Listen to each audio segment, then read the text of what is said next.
Hatua ya kujengwa kiroho. Kumbuka, siri za Mungu hufunuliwa kwa wote ambao wamekwisha kumpokea Kristo Yesu kuwa Bwana na Mwokozi wa maisha yao. Hivyo basi, kama haujaokoka, ni vizuri uokoke siku hii ya leo kwa kufungua simu yako eneo la meseji, ukaandika neno kuokoka, ukatuma kuja kwa namba hii ya 0755 nawe utapata maelekezo mazuri kabisa ni kwa jinsi gani unaweza ukaokoka mahali popote ulipo katika nchi ya Tanzania. Na hatua ya pili basi, ujifunze ili ukue katika kumjua Mungu, uwe na maisha yenye ushindi, baraka, amani na kibali, na Mungu awe adui wa adui zako na mtesi wa tesi wako. Kumbuka, walio katika Kristo Yesu wameusulubisha mwili na mawazo yake mabaya na tamaa zake, na wanamtii Kristo Yesu, wakidumu katika kulitafakari neno, kuomba, kushuhudia na kuihubiri Injili, msamaha wa dhambi na uokovu kupitia jina la Yesu Kristo. Ikiwako kwenye mitandao ya kijamii hasa Facebook pamoja na TikTok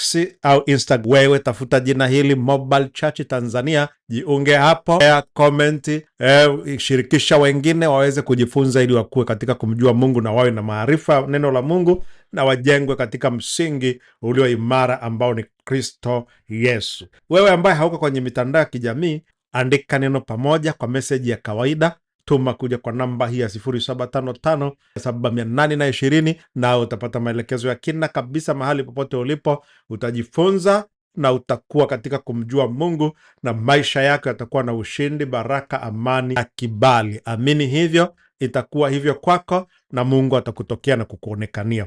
Na endapo ungependa kushiriki ile mikesha kila Ijumaa, kumbuka kila Ijumaa tunashiriki kukesha nchi nzima ya Tanzania. Wafungua simu yako eneo la message, andika jina kamili, mkoa na wilaya ulipo, kisha weka neno daima, tuma kuja kwa namba hii ya 0755 Twende sasa katika somo la siku hii ya leo, kujengwa kiroho. Kitabu kile cha Kolosai sura ya 2 mstari wa 6 na wa 7.